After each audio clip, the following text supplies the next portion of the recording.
ये हमने रूल्स देख लिए थे।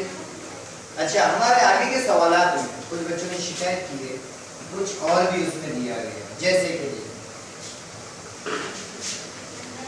एक सिक्का और एक पांसा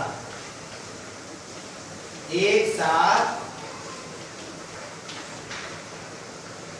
फेंका गया है।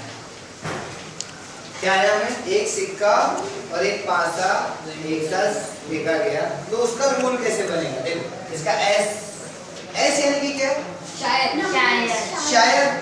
उर्दू में नमूना वसा। अच्छा, क्या जबान में? शायद। तो देखो, एक सिक्का और एक पांसा फेंका गया, तो शायद एक हो सकता है, एच हो सकता है, दो हो सकता है, एच हो सकता है ना? अब मैं आपको करके दिखाता हूं। एक सिक्का और ये है, ये क्या है? ये क्या है? मैं दोनों का क्या आया? इधर आया दो, इधर आया चित। चित यानी कि क्या? एच। इधर क्या आया? दो, इधर आया एच। कुछ भी आ सकता है, तो हम उसको एच में इस तरह से लिखेंगे।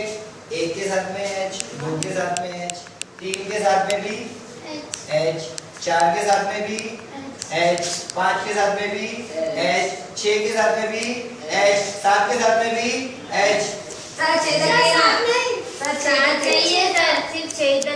अच्छा, छह तक है, तलक है, छह तक है, सिर्फ छह तक है। आया समझ में? एच तो आ गया। अब एच के साथ साथ एक और है, क्या कहते हैं उसे?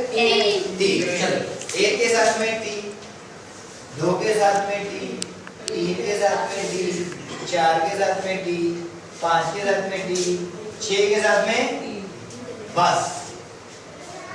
क्यों यहां तक मैंने बस कर दिया?